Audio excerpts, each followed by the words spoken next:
Hey guys, welcome back to the session. I hope आप सब बढ़िया होंगे। एंड लास्ट लेक्चर के अंदर हमने ये देखा था कि ऑपरेटिंग सिस्टम ना किस तरीके से रैम में लोड करा जाता है। लाइक जब हम बटन क्लिक करते हैं पावर ऑन वाला, उस मोमेंट से लेके जब तक हमारी स्क्रीन ऑन होती है, हम अपना यूज़र नेम एंड पासवर्ड डाल रहे होते हैं, उस मोमेंट के बीच में क्या इंटरनली हो रहा होता है, किस तरीके से हार्डवेयर इंटरनली वर्क करते हैं कोऑर्डिनेशन में, सो दैट हमारा सिस्टम वर्क कर सके। बहुत ही एक इंटरेस्टिंग लेक्चर था, क्योंकि हम डेली अपने सिस्टम को बूट करते थे but still we don't know कि बिहाइंड द सीन चल क्या रहा है। आज ऐसे ही एक और बड़े इंटरेस्टिंग टॉपिक या फिर कह लो इंटरेस्टिंग इंटरव्यू क्वेश्चन की हम डिस्कशन करेंगे, जो ये है कि आपका 32 बिट ऑपरेटिंग सिस्टम या 64 बिट ऑपरेटिंग सिस्टम होता क्या है।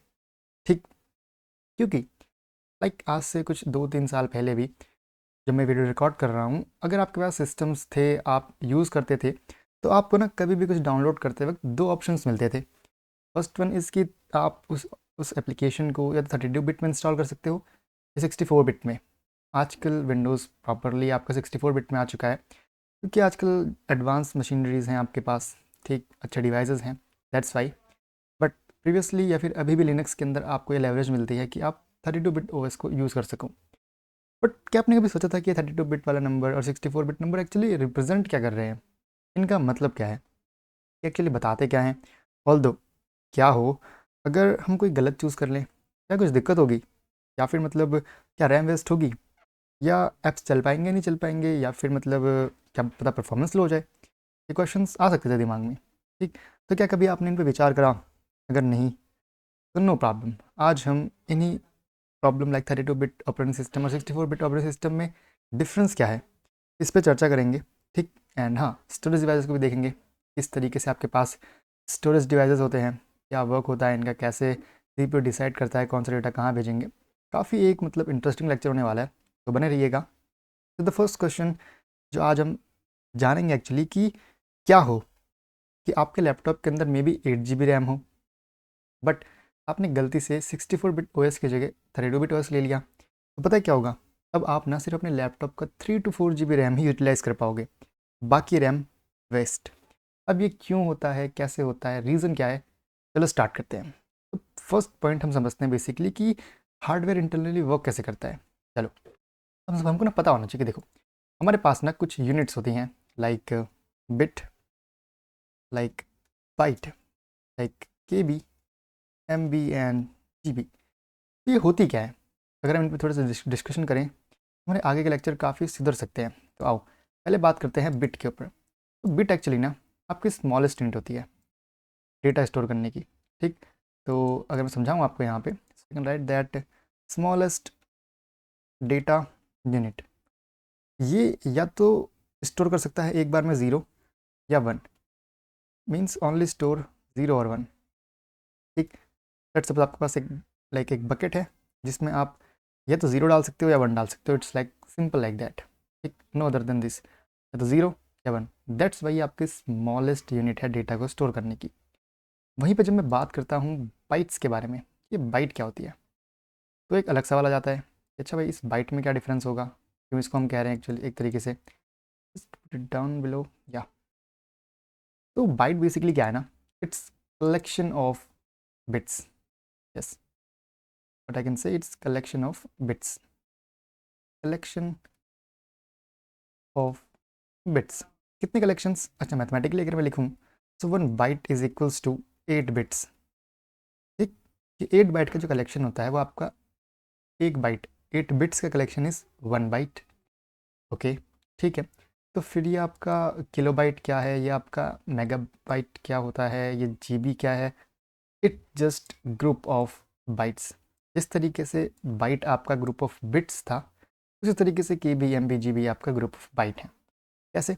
अब 1 KB is equals to your 1024 bytes. अच्छा, ये टेक्निकली जब हम बात करते हैं किलो की, सो इट्स रिप्रेजेंट 1024, नॉट 1000। तो इस चीज़ का आपको खास ध्यान रखना है यहाँ पे। ठीक है, तो सेम चीज़ कि आपका एम बी क्या होता है, M B is nothing 1024 kilobyte, simple. And I hope आपको इसका आंसर मिल गया होगा कि जी बी क्या होता है।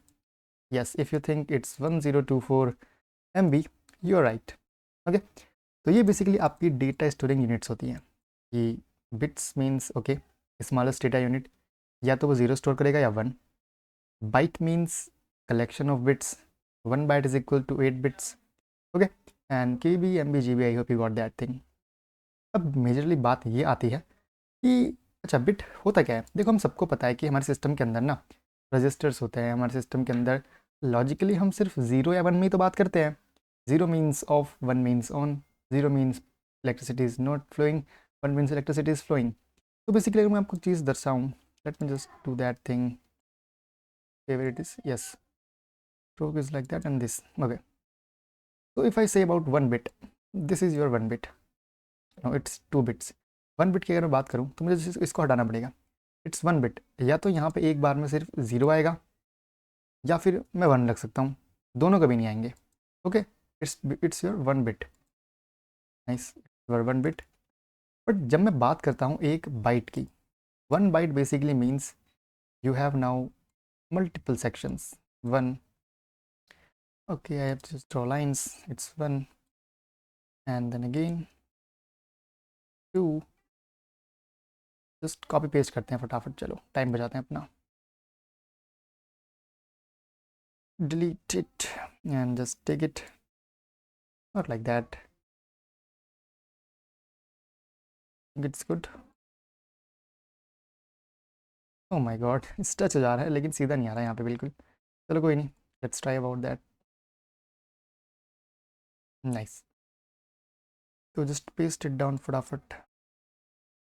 ओह माय गॉड, टच हो जा रहा है, नीचे नहीं आ रहा। कोई नहीं, फटाफट करते चलो, गड़बड़ की दिख जाएगी। 2 and 3 and 4 and you have 5 and you have 6 and just imagine it's 8। okay, so now instead of 1 block we have 8 blocks, every block represent 1 bit, so I can either put 0 here or 1 here, I can either put 0 here, 1 here, 0 here, 1 here, 0 here, 1 here, 0 or 1, 0 or 1, 0 or 1, 0 or 1। so if I say about 1 bit, here I can also only have 2 to the power 1 possibility, frankly speaking 2 to the power 1 is the possibility, okay, either 0 or 1। but if I talk about here, I have total 2 to the power 8 possibility, okay, this sign represents power, so here I have possibility only putting 2 to the power 8, means it is equal to your 256। okay, that means I can either store 0, 1, 2, 3, 4 up to 255। okay, so I can store from 0 to 255, 0 is 1 and 255 characters, total 256 we have।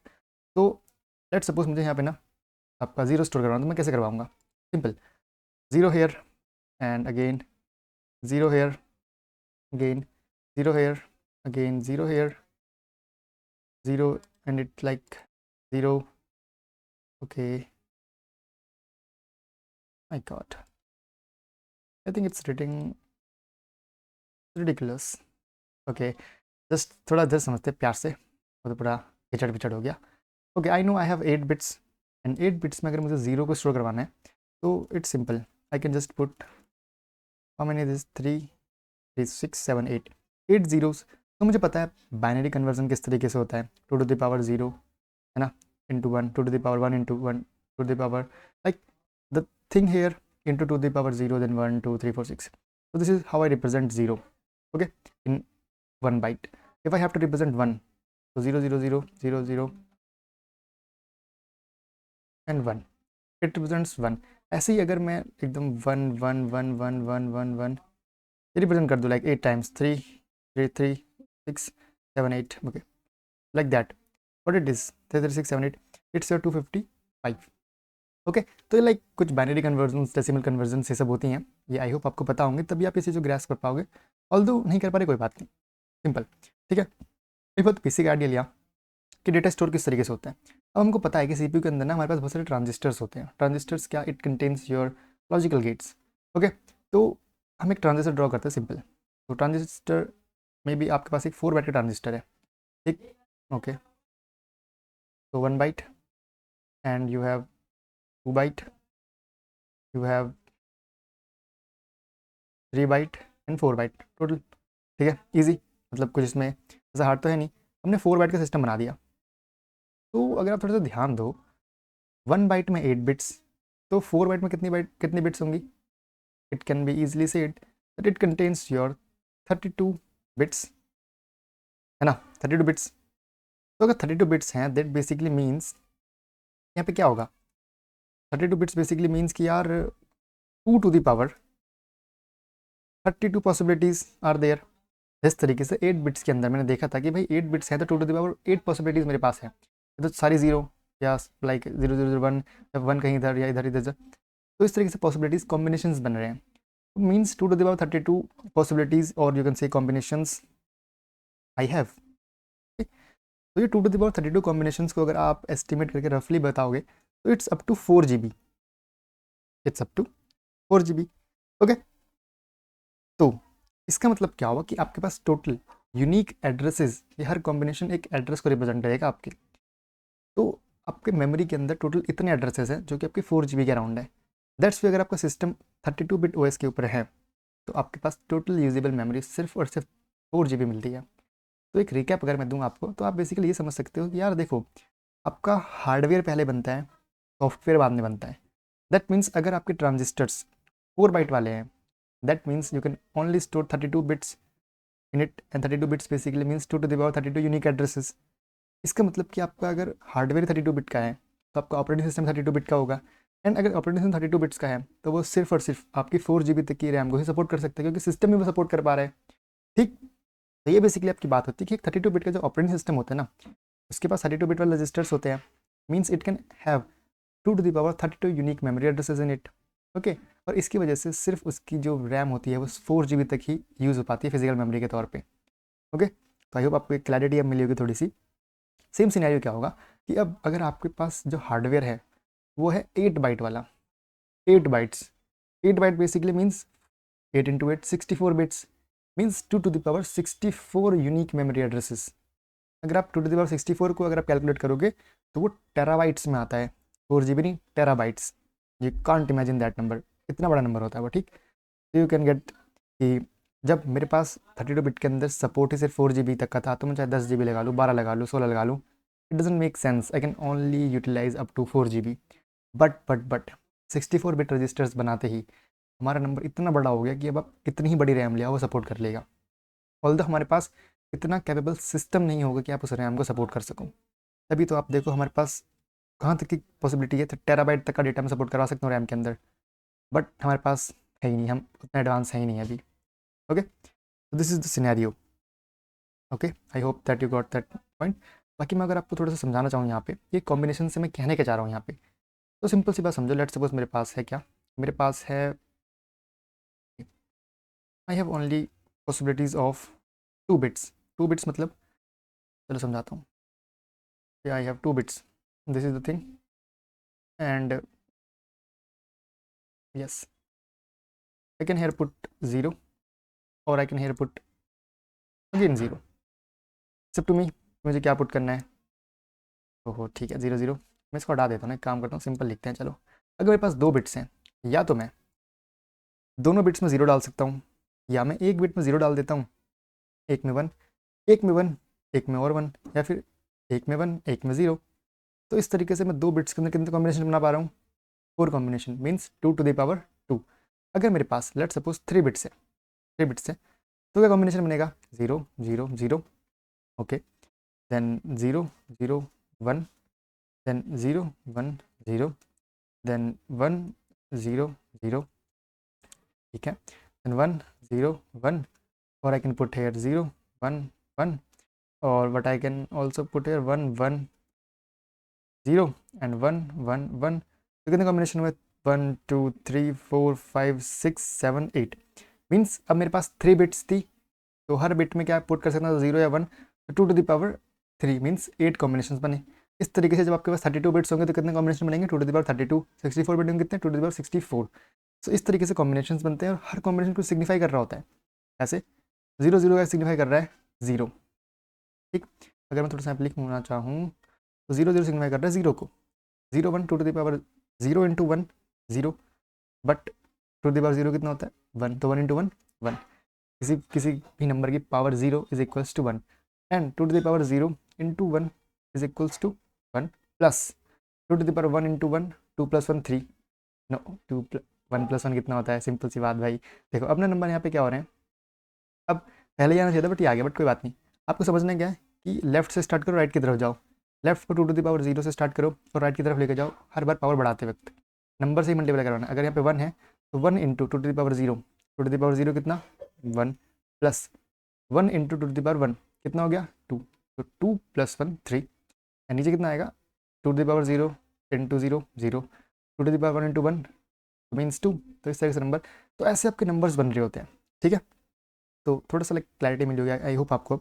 तो 4 GB का reason क्या है, आई hope आप clear हो गया होगा कि भाई आप टोटल 4.29 बिलियन बाइट ही सपोर्ट करा सकते हो, तो आपके पास 4 GB की ही रैम बन पाती है एक तरीके से, ठीक।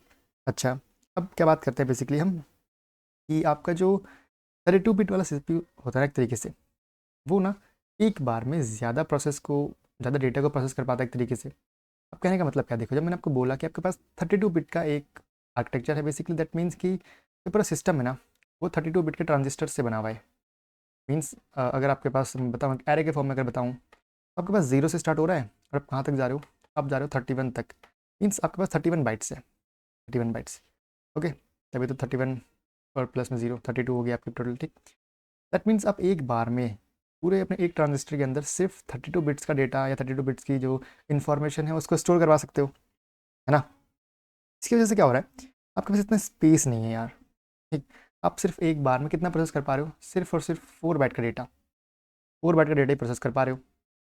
बट जब ये बात हो जाती है किसके बारे में, ये बात हो जाती है आपके प्रॉपर एक 64 बिट वाले के ऊपर। तो मैं कैसे बना सकता हूँ इसको कि 0 से तो है बट कहाँ तक जा रहा है, ये जा रहा है 60, कहाँ तक 63 तक, ठीक। और एक बार में कितना, एक बार में कर पा रहा है टोटल 8 बाइट का डेटा प्रोसेस। तो अब आप भी सोचो कि 64 बिट वाला CPU एक बार में ही डबल डेटा प्रोसेस कर पा रहा है आपके 32 बिट वाले से, है ना। तो कितना मतलब ज़्यादा हैंडल कर सकते हैं कैपेसिटी को, आप क्लियर समझ सकते हो बेसिकली, ठीक है। अब इससे फ़ायदा क्या ना, बेसिकली देखो अगर आपके पास लार्जर नंबर प्रोसेस करने की कैपेबिलिटी है, दैट मीन्स आप इंक्रिप्शन वगैरह, कंप्रेशन वगैरह, आप गेमिंग वगैरह सब कुछ बहुत फास्टली और एफिशिएंटली कर सकते हो, एकदम ब्लिंक ऑफ आई में।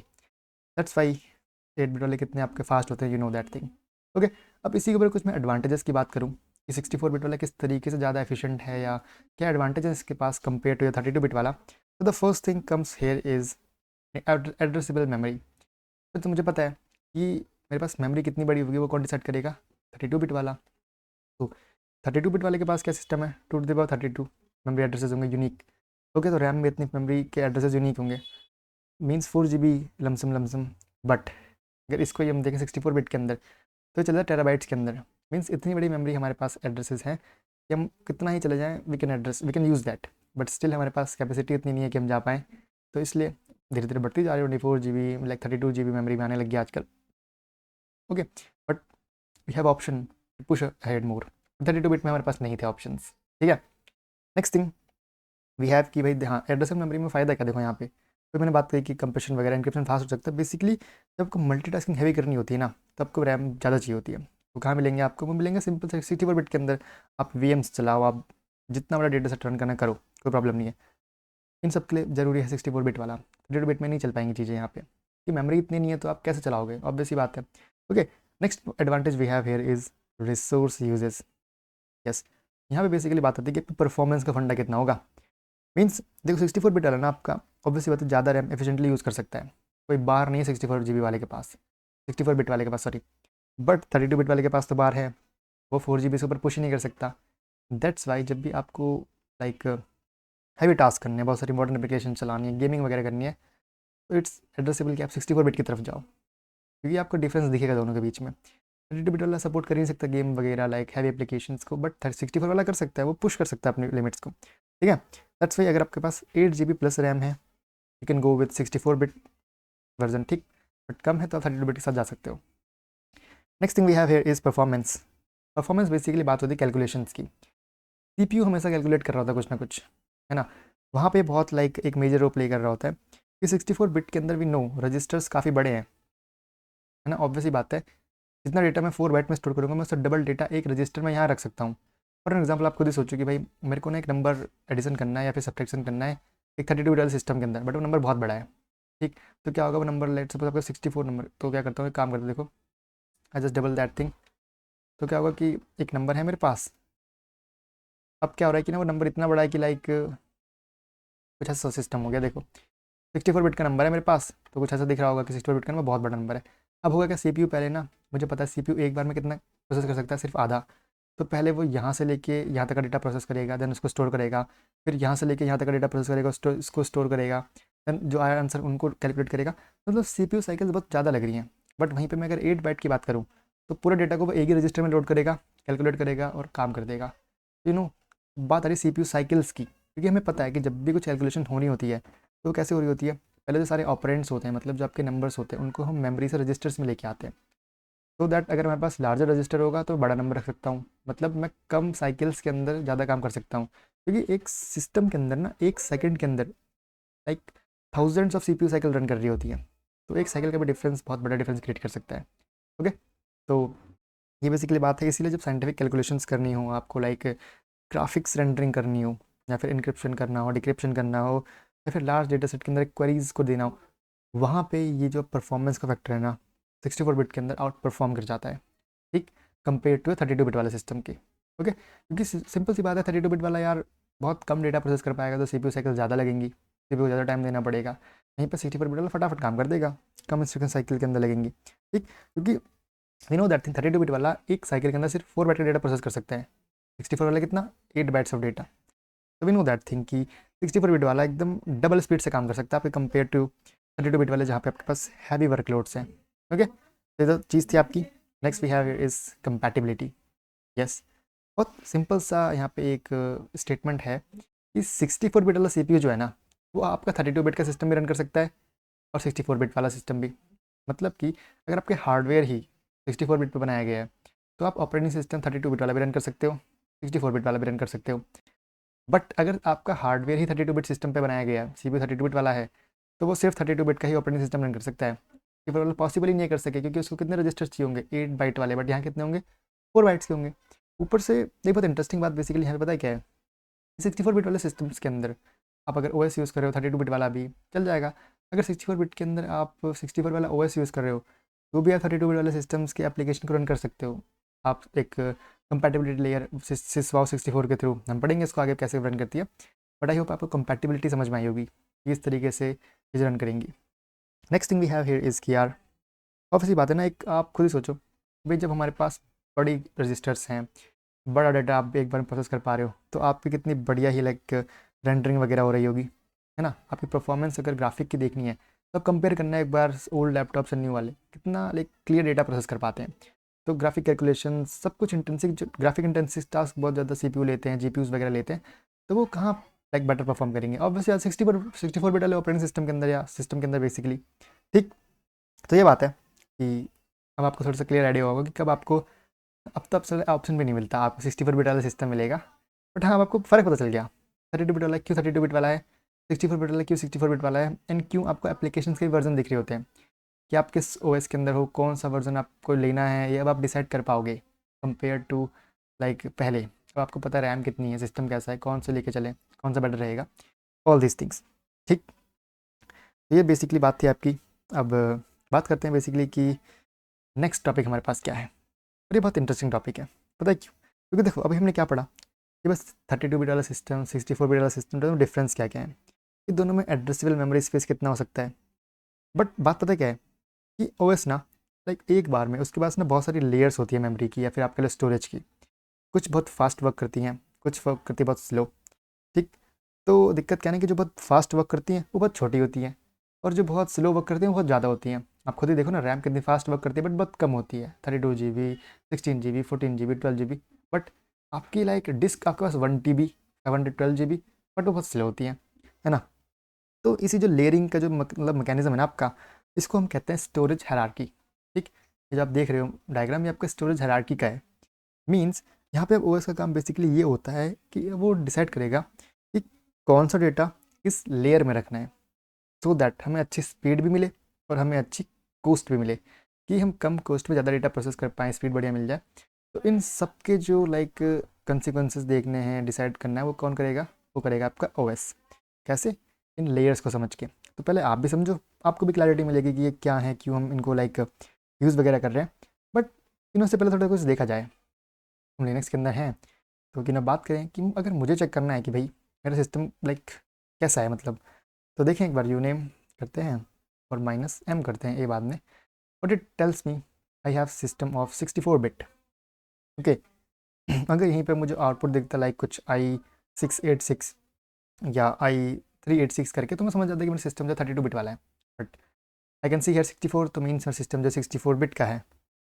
ये चीज़ अगर आपको विंडोज़ में देखनी है, सिंपल आप विंडो +R क्लिक करना, आपको ऐसा कुछ एक CMD मिल जाएगा नीचे राइट राइट कॉर्नर के अंदर। वहाँ पे को टाइप करना है basically MS Info, direct time MS Info 32 और एंटर मारना। आपको पता चल जाएगा कि आपका आर्किटेक्चर किस बेस पे है। अगर x64 है दैट मीन्स 64 बिट का है, अगर x86 है मीन्स 32 बिट है। और इट तो इस तरीके से आप चेक कर सकते हो कि आपका ऑपरेटिंग सिस्टम किस बिट का है। ऑल दो आजकल ज़्यादातर 64 पे ही आने लग गए हैं, अनटिल अनलेस आपका सिस्टम बहुत पुराना क्यों ना हो। ओके, तो अब हम क्या बात कर रहे थे, स्टोरेज हायरार्की के बारे में, है ना, कि भाई ठीक है समझ लिया कि लाइक आर्किटेक्चर क्या है, बट एक नेचुरल सवाल ये है कि भाई मेमोरी एक्चुअल में होती कहाँ पे है, रैम क्या है आपकी, SSD क्या है, या फिर HDD क्या है, CPU डेटा कहाँ से उठाता है, कहाँ पे रखता है, एंड ऑल दीज थिंग्स। तो हम यही जो आपकी पूरी स्टोरेज हायरार्की का डायग्राम है समझेंगे, एक एक लेके चलते हैं, ठीक है। तो बेसिकली बात क्या है ना, देखो हमारे पास सबसे लाइक दो पार्ट होते हैं, primary memory and secondary memory. ठीक, प्राइमरी मेमोरी ना बेसिकली आपकी थोड़ी सी फास्ट होती है बट वोलेटाइल होती है। सबसे फास्टेस्ट इनके अंदर भी होते हैं, सेक्शंस होते हैं, but the thing here is की प्राइमरी मेमोरी आपकी फास्ट होती है बट वोलेटाइल होती हैं। और इट बट जो आपकी सेकेंडरी मेमोरीज होती हैं वो मतलब स्लो होती हैं बट नॉन वोलेटाइल होती हैं, ऊपर से इनका स्पेस भी ज़्यादा होता है। एक एक करके समझते हैं आप। पहले बात करते हैं हम प्राइमरी मेमोरी के अंदर। यहाँ पे first thing we have is registers. अच्छा, रजिस्टर्स ना आपके सबसे फास्ट बट सबसे छोटे मेमोरी यूनिट होते हैं। ऐसा क्यों, रजिस्टर एक्चुअली है क्या, तो जो CPU होता है, हम सबको होता है CPU हमारे सिस्टम के अंदर, तो CPU के ना अंदर ही हमने छोटे छोटे मेमोरी बॉक्स लगा दिए। ठीक, CPU के हमने अंदर ही छोटे छोटे मेमोरी के बॉक्सेस लगा दिए। यहाँ पे ना CPU डायरेक्टली कैलकुलेशंस करता है, बट दिक्कत यहाँ पे पता है क्या है, लाइक बहुत छोटे हैं, कुछ लाइक कुछ बाइट्स ही या फिर कुछ वर्ड लेवल ही आप समझ लो कि बहुत छोटा साइज है इन बेचारों का। Okay, but the thing here इसकी सबसे फास्टेस्ट स्पीड है, क्यों, क्योंकि एकदम CPU के अंदर ही है, तो कोई डिस्टेंस वगैरह है नहीं, तो डेटा फटाफट मिल जाता है, फटाफट कैलकुलेशन हो पाती है, तो they are very fast. Then like आप खुद ही सोचो कि जब आप कैलकुलेटर के अंदर 5+3 करते हो, तो ये नंबर ना पहले से ही CPU में लोडेड होते हैं, लाइक 0 to 100 आप मान के चलो, जो नंबर्स होते हैं रजिस्टर्स के अंदर ऑलरेडी होते हैं। ठीक है, तभी आप इनका अगर एड्रेस चेक करोगे तो वो सेम ही मिलेंगे हर बार, क्योंकि वो रजिस्टर्स में ऑलरेडी लोडेड पड़े हैं। ठीक, तो इतनी बात समझ में आई कि रजिस्टर्स क्या होती हैं, बहुत छोटी यूनिट होती हैं मेमोरी की, जो एकदम CPU के अंदर ही होती हैं, तो डायरेक्टली यहीं पे कैलकुलेशंस कर रही होती हैं, सो दैट फास्टेस्ट बहुत होते हैं बिकॉज डिस्टेंस बहुत कम है CPU से। ओके, अब next thing we have here is की कैशे क्या होता है। अच्छा, इन चीज़ों पे आगे बात करेंगे प्रॉपर्ली कैशे वगैरह पे, बट कैशे पे आप ये समझते चलो कि CPU के ना बिल्कुल पास है, रजिस्टर CPU के अंदर से, कैशे CPU के बहुत पास होती हैं, अंदर नहीं होती। ठीक, ये मतलब CPU चिप के आप कह लो एक तरीके से ऊपर ही कह लो, या फिर मतलब बहुत पास होती हैं। ठीक, यहाँ पे ना बेसिकली हम बहुत फ्रिक्वेंटली यूज करेंगे डेटा को या इंस्ट्रक्शन सेट को, यहाँ पे हम टेम्प्रेरी बेसिस पे स्टोर करके रखते हैं। ठीक है, अब कैशे के भी ना लेवल होते हैं, L1 L2 L3। L1 जो है बहुत फास्ट होगा बट कम साइज़ होगा, L2 मीडियम होगा, medium fast medium size, and L3 थोड़ा थोड़ा स्लो होगा बट मीडियम साइज़ होगा इसका। सो इस तरीके से लाइक L1 सबसे फास्ट बट सबसे छोटा, L3 थोड़ा स्लो है बट थोड़ा बड़ा है। इस तरीके से कैटेगराइजेशंस वगैरह हैं। अब ऑब्वियसली बात है कि अब ये ज़रूरी क्यों है, कैशे मतलब क्यों चाहिए हमको, तो बात बहुत सिंपल है। देखो, रैम से ना डेटा लाना लाइक थोड़ा टाइम ले लेता है, रैम थोड़ी दूर होती है सिस्टम से, है ना, लाइक कुछ नैनो सेकेंड्स टाइम लगते हैं, है ना। अब अब क्या होता है, कैशे ना CPU के और रैम के बीच में बैठ जाता है, एक बफर की तरह काम कर रहा होता है, कि जो बार बार डेटा यूज़ कर रहे हो ना, एक काम करो रैम में मत जाओ, मेरे पास स्टोर कर दो और मेरे से ले लो। इस तरीके से वर्क करवा रहे होते हैं ये। ठीक, इससे क्या होता है, जो आपका डेटा होता है वो बहुत like compare to main memory के, वो थोड़ा जल्दी चले जाता है यहाँ से, क्योंकि कैशे में रखा गया, कैशे कहाँ पे है, CPU और आपके रैम के बीच में, तो CPU जो है डायरेक्टली रैम के पास जाने से अच्छा पहले कैशे में चेक करता है, देन जाता है इसके पास। आगे एकदम लाइक देखेंगे हम इसको भी, कैशे वगैरह को लास्ट में। But next thing where we have इसकी, आप एक एग्जाम्पल समझो पहले तो कैशे का। चलो लेट सपोज आप एक प्रोग्राम को रन कर रहे हो, जिसमें ना आप एक ही लूप को लाइक 1000 बार चला रहे हो, 1000 बार। ठीक, अब ऑब्वियसली बात है कि यार लूप के कुछ इंस्ट्रक्शंस होंगे, अब ऐसा तो है नहीं कि बार बार उन इंस्ट्रक्शंस को लेने के लिए सीपीयू कहाँ जाएगा, रैम में। वो क्या करेगा, वो देखेगा कि आप बार बार यूज़ कर रहे हो तो कैश में डाल देता हूँ, क्योंकि फ्रिक्वेंटली यूज़ कर रहे हो, तो वो बार बार रैम में जाने की जगह कैश से उठा के ले आएगा, है ना। तो ये लाइक थोड़ा सा ऑप्टिमाइजेशन एक तरीके से, स्पीड बढ़ जाती है, थोड़ा लाइक फास्ट हो जाता है सिस्टम, बार बार रैम में नहीं जाएगा, डिस्टेंस कम हो जाती है एक तरीके से, ये सब चीज़ें। Next we have here is main memory, जो कि प्राइमरी मेमोरी का लास्ट सेक्शन है। अब मेन मेमोरी ना, ये बेसिकली आपकी रैम होती है, रैंडम एक्सेस मेमोरी, ठीक है। तो जब भी कोई प्रोग्राम रन हो रहा होता है ना, तो उसका कोड और डेटा जो है वो यहीं पे हम लोड करते हैं एक तरीके से, ओके। तो सीपीयू जो है वो डायरेक्टली रैम से इंस्ट्रक्शन और डेटा को फैच करता है। समझ में आया, सीपीयू डेटा लेता कहाँ से है। सीपीयू देखो मर्जी का मालिक है, ऑप्टिमाइजेशन के चक्कर में वो कभी रजिस्टर पे चला जाता है, कभी कैश में चला जाता है, कभी मेन मेमोरी में चला जाता है, it's up to him. But हाँ, उसका गोल क्या है, स्पीड, ऑप्टिमाइजेशन, एफिशिएंसी, ये सब चीज़ें। अब इम्पॉर्टेंट पॉइंट जो आपको यहाँ पर जानने चाहिए ना, कि जो अब तक आपने प्राइमरी मेमोरी पढ़ी, ये वॉलेटाइल मेमोरी है। मीन जैसे पावर ऑफ करोगे सारा डेटा गायब हो जाएगा, यस। ऊपर से जो प्राइमरी मेमोरी के अंदर की स्पीड होती है ना जनरली, वो नैनो सेकेंड्स के अंदर होती है, ठीक। मतलब हाँ, रजिस्टर्स की स्पीड बहुत फास्ट है, कैसे भी फास्ट है, बट मेन मेमोरी रैम में जो डेटा बड़ा है उसको लाने में आपको मतलब नैनो सेकेंड्स लग ही जाते हैं, ठीक। फिर इन दोनों से स्लो है मेन मेमोरी के अंदर की पावर या लाइक स्पीड, बट स्टिल ये बहुत फास्ट होती है, ओके। फॉर एन एग्जाम्पल, आप एक क्रोम ओपन करते हो, है ना, तो क्रोम का कोई कोड लिखा होगा, वो कोड आपका रैम में लोड होता है। आप टैब बनाते हो, आप एक्सटेंशन चलाते हो उस ब्रेव के अंदर, आप उस ब्राउज़र के अंदर, वो सब भी रैम में लोड हो जाते हैं। अब जैसे आपने क्लोज करा आपका क्रोम, तो वो सारा जो मतलब लोड करा था ना रैम के अंदर, वो सब वहाँ से रिमूव हो जाता है, सिंपल, ठीक है। नाउ अब आप एक चीज़ समझ सकते हो कि यार प्राइमरी मेमोरी समझ में आ गई कि ये ना मतलब एक तो नॉन वोलेटाइल है, सॉरी, प्राइमरी मेमोरी की वोलेटाइल बहुत है, पावर ऑफ, सब गैप, फास्ट बहुत है लेकिन, है ना, और इसके अंदर भी ऑप्टिमाइजेशन हैं, रजिस्टर्स हैं, कैशे हैं, मेन मेमोरी है, ऑल दीज थिंग्स, ठीक है। कि फास्ट एक्सेस है, एकदम नैनो सेकेंड्स में जाती है, वोलेटाइल है, बट दिक्कत यह है कि भाई साइज़ बहुत लिमिटेड है ना। ऊपर से एक्सपेंसिव बहुत है, जितना जीबी बढ़ाओगे उतना कैश बढ़ता जाएगा, आप ही सोचो, रैम बढ़ाते तो पैसे नहीं बढ़ते, बहुत ज़्यादा बढ़ जाते हैं एक तरीके से, है ना। बाकी एक दिक्कत वाली बात जो यहाँ पे बिल्कुल नहीं है, वो ये है कि सीपीयू इसको डायरेक्टली एक्सेस कर सकता है ना, यहाँ पे नहीं हो पाती बात, क्यों बताते हैं चलो। Next we here come towards your secondary memory. इसमें हम देखते हैं बेसिकली आपके जो इलेक्ट्रॉनिक डिस्क हैं, आपकी मैग्नेटिक डिस्क हैं, ऑप्टिकल डिस्क, मैग्नेटिक, वो सब जो डेटा को लंबे टाइम तक स्टोर करने के लिए यूज़ करे जाते हैं एक तरीके से। इलेक्ट्रॉनिक डिस्क क्या आपका, ये आप समझ के चलो आपकी एसएसडी, है ना, या फिर आपके जो फ्लैश स्टोरेज होती हैं, लाइक आपकी एसएसडी वगैरह, आपके यूएसबी पेन ड्राइव्स, ये सब जो है ना, ये आपकी इलेक्ट्रॉनिक डिस्क के अंदर जाते हैं एक तरीके से, क्योंकि इनके अंदर कोई मूविंग पार्ट नहीं होता। जैसे आपकी एचडीडी के अंदर मैग्नेटिक होती है, तो लाइक आपकी सीडी घूम रही होती है ना बार बार, तो यहाँ पे क्या है कि कोई इलेक्ट्रॉनिक पार्ट है पूरे का पूरा, तो कोई आपका मतलब मूविंग पार्ट नहीं है ना। तो बेसिकली आपकी नैंड फ्लैश मेमोरी होती है, बट इतना इस पर डिस्कस नहीं करते हैं। सिंपल सी बात है कि ना, ये जो आपकी इलेक्ट्रॉनिक डिस्क है एक तरीके से एसएसडी या पेन ड्राइव वगैरह, ये आपकी एचडीडी से काफ़ी फास्ट होती हैं, है ना। बट वही बात है, रैम से तो स्लो होंगी, क्योंकि प्राइमरी मेमोरी से सारी ही आपकी सेकेंडरी मेमोरी स्लो ही होती है एक तरीके से, ओके। बट प्लस पॉइंट यहाँ पे क्या है, सेकेंडरी के अंदर क्या है, इलेक्ट्रॉनिक डिस्क के अंदर ये नॉन वोलेटाइल है, मीन्स पावर ऑफ हो जाए कोई बात नहीं, डेटा यहाँ पे हमेशा स्टोर रहेगा, सेफ रहेगा प्रॉपरली। हाँ, यहाँ पे अब जब मिली सेकेंड में आ जाते हैं आपकी स्पीड, ओके, लाइक रैम से एकदम 1000 गुना स्लो है। जहाँ हम नैनो सेकंड्स की बात कर रहे हैं लाइक प्राइमरी मेमोरी के अंदर, काम यहाँ पे होता है मिली सेकंड्स के अंदर, तो लाइक प्रॉपरली 1000 टाइम्स स्लो है। बट फिर भी इलेक्ट्रॉनिक डिस्क की जो स्पीड है वो फास्ट ही होती है आपकी आपकी एच से, ओके। बाकी आपकी जो इलेक्ट्रॉनिक डिस्क की जो कैपेसिटी है वो जीबी से लेकर टीबी तक जा सकती है। आपने देखा 256 जीबी की आपकी एसएसडी आती है, आपकी फ्लैश ड्राइव आती है 32 जीबी की, 64 जीबी की, एंड सेम ऑडिट। तो आजकल के जो लैपटॉप्स वगैरह हैं, ज़्यादातर आपको एसएसडी ही मिलती है बाय डिफ़ॉल्ट, जो अच्छे लैपटॉप्स हैं।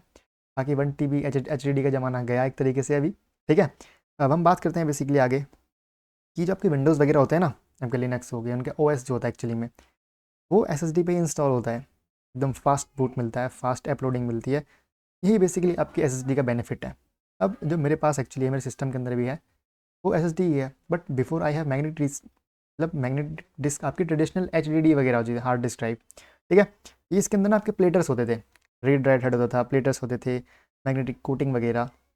तो इसमें जो आपका हेड है ना प्रॉपरली मूव करता था ऊपर नीचे, जिसकी वजह से जो आपके लाइक एक्सेस टाइम था ना डेटा वगैरह का, बहुत स्लो था, ठीक है। एसएसडी से कंपेयर करें तो बहुत स्लो था आपके मैग्नेटिक डिस्क वगैरह। एंड यहाँ पे भी बट दिक्कत वाली बात पता क्या थी, देखो इलेक्ट्रॉनिक डिस्क के अंदर एक दिक्कत थी कि लाइक आप जैसे जैसे जीबी बढ़ाओगे ना आपका प्राइस बढ़ता जाता था, लेकिन मैग्नेटिक डिस्क में तो दिक्कत नहीं थी, चीप थी, पर जीबी चीप थी आपकी। ओके, कैपेसिटी भी ऑल तो बहुत बड़ी मिलती थी। यहाँ पे देखो जितने में आप एक एसएसडी लोगे ना 512 के, उतने में आपके पास 1 GB वाली, सॉरी 1 TB वाली आराम से मिल जाएगी, दो दो, अगर मैं सही बोल रहा हूँ तो। पर चीप थी वो, हम सबको पता है, देखो एच वगैरह, ठीक। बाकी फीचर देखो सेम ही थे, एकदम नॉन वॉलेटाइल थी। हाँ बट स्पीड थोड़ी सी स्लो थी भाई, क्यों? क्योंकि देखो मैकेनिकल मूवमेंट हो रही थी यहाँ पे, है ना, मिली सेकेंड्स में टाइम लग जा रहा था, कंपेयर टू स्लो हो रही था एक तरीके से एसएसडी से आपका। Okay, next you have here is की आपके पास ऑप्टिकल डिस्क। हाँ, ये आपकी मान के चलो बहुत पुराना ज़माना हो गया, अब तो देखो सीडी, डीवीडीज़, ब्लू रे वगैरह बहुत पहले चलता था, अब यूज़ इतना नहीं होता है, हमने अपने टाइम पे करा था, हम सबको पता है। ओके, यहाँ पे क्या था कि भाई लेज़र से रीड राइट होता था यहाँ पे एक तरीके से। आजकल मोस्टली ये सब पता है कहाँ यूज़ होते हैं, बैकअप वगैरह या फिर software distribution, game distribution, media distribution, game वगैरह जो मिलते हैं पीएस के, सीडी में तो मिलता है एक तरीके से, वहाँ पे यूज़ होता था ये सब। ऊपर से देखो बात ये है ना कि ये भी मतलब एक तरीके से आपकी, मैं कहूँगा नॉन वोलेटाइल थी, सबको पता है, जो डेटा यहाँ पे रहेगा स्टोर रहेगा प्रॉपर तरीके से। ये ना मतलब सबसे स्लोवेस्ट है। जी हाँ, इनकी तो कैपेसिटी भी ऑल दो एमबीज़ एंड जीबीज़ के अंदर ही आती थी, टीबी तक पहुँच ही नहीं पाए ये लोग कभी बेचारे, क्योंकि डीवीडी अराउंड आपकी 5 GB के अराउंड आ जाती थी, और ब्लू रे 25 GB, सीडी तो भाई और ही कम कह लो। ओके, लाइक पुराने टाइम के अंदर आप देखते गेम्स मूवीज़ वगैरह इसी में आते थे एक तरीके से, अब तो लाइक एलिमिनेट हो गया एक तरीके से, सही कहूँ तो मैं। बाकी next thing we have here is की मैग्नेटिक टेप्स। जी हाँ, मैग्नेटिक टेप्स में अगर आपको कहूँ तो ये ना लाइक सीक्वेंशियल एक्सेस के लिए थे। अभी देखो magnetic disk, optical disk, electronic disk, मैं रैंडम जा सकता हूँ, मगर मुझे 1 घंटे की वीडियो देखना है तो मैं चाहूँ तो आधे घंटे से स्टार्ट कर सकता हूँ। बट मैग्नेटिक टेप में ऐसा नहीं था यार, ये मतलब सीक्वेंशियल प्रोसेस के लिए थे, ऊपर से बहुत स्लो था यार, ये देखो हमने तो कभी यूज़ भी नहीं करे ये सब, ठीक। बट ये ना सबसे ज़्यादा चीपेस्ट थे। आप एक चीज़ नोटिस कर सकते हो बेसिकली, ठीक है, कि ना देखो ऊपर से नीचे जब हम आ रहे हैं तो प्राइस कम होता जा रहा है, कैपेसिटी बढ़ती जा रही है ना, वैसे तो देखेंगे भी आराम से। बट अगर मैं थोड़ी सी बात करूँ मैग्नेटिक टेप्स के बारे में, तो ये ना मतलब बहुत सस्ती थी। आप इनको लाइक देखोगे कहाँ पे, जब एंटरप्राइज लेवल पे बैकअप्स वगैरह लेते हैं ना, गूगल ड्राइव वगैरह बैकअप्स आर्काइव्स के लिए, वो यूज़ करते हैं इसको, अब भी हम तो मतलब नहीं करते, क्योंकि ना इसकी पर जीबी की कॉस्ट बहुत ही सस्ती है। ऊपर से ये मतलब जीबी से नीचे तो मिलते भी नहीं, टेराबाइट्स पेटाबाइट्स वहाँ तक जाती है, इंटरप्राइज यूज़ के लिए है बहुत से लोग एक्चुअली में, बट ठीक है, हमें इससे मतलब नहीं है, हम अभी तक कहाँ यूज़ कर रहे हैं बेसिकली। हम देखो टॉप टॉप इन 4 पे ही आजकल ज़्यादा ऑपरेट करते हैं, ठीक है, जैसे लाइक सर्वर्स वगैरह हैं, आपके जो डेटा क्लाउड्स वगैरह वो सब कहीं करते होंगे, इसको हमें इतना मतलब है नहीं इन चीज़ों से आजकल, ठीक। तो बड़ी कंपनीज करती हैं, ठीक है। बट मेन चीज़ यहाँ पे क्या है, देखो कुछ कॉमन फीचर्स अगर आप देखो सेकेंडरी मेमोरी के कंपेयर टू प्राइमरी मेमोरी, ये सेकेंडरी मेमोरी थोड़ी स्लो है एक्सेस टाइम में, ऊपर से नॉन वोलेटाइल है, मीन्स पावर ऑफ कर दो डेटा तब भी वहीं पर रहेगा, ऊपर से कैपेसिटी बहुत ज़्यादा है ना। ऊपर से सीपीयू जो है ना इसको इनडायरेक्टली एक्सेस करता है, डायरेक्टली नहीं करता, डायरेक्टली सीपीयू बात किससे करता है, रजिस्टर से, कैश से, मेन मेमोरी से, बस इनडायरेक्टली वो कभी कभार इनसे बात करते हैं। Got it. पहले ना क्या करेगा ना, देखो जो भी डेटा आपका यहाँ पे रखा गया है रजिस्टर्स के अंदर, कैशे के अंदर, मेन मेमोरी के अंदर, सीपीयू उनको डायरेक्टली कॉल कर सकता है, यूज़ कर सकता है। बट जो डेटा यहाँ पे रखा गया है ना, सीपीयू पहले उसको रैम में लेके आएगा, देन इनडायरेक्टली उससे बात करेगा, उसका यूज़ करेगा, ठीक है ना। तो एक तरीके से आप समझ सकते हो बेसिकली जो रजिस्टर्स क्या हैं आपके, वो क्या है, बहुत फास्टेस्ट मेमोरी है सीपीयू के जस्ट अंदर, कैशे भी फास्टेस्ट है सीपीयू के पास होती है, मेन मेमोरी फास्ट है बट नैनो सेकंड्स के अंदर ही काम कर रही होती है। एनएसएसडी वगैरह ये सब जो आपकी थोड़ी सी स्लो है, मीडियम कह लो, मिली सेकंड्स वगैरह, क्योंकि अप्रोचेज अलग अलग है, इलेक्ट्रिकल है, थोड़ी सी लाइक मैकेनिकल यहाँ पे होगी, लेज़र वगैरह यहाँ पे होगी, एंड ये तो लाइक अलग ही चलती है एकदम।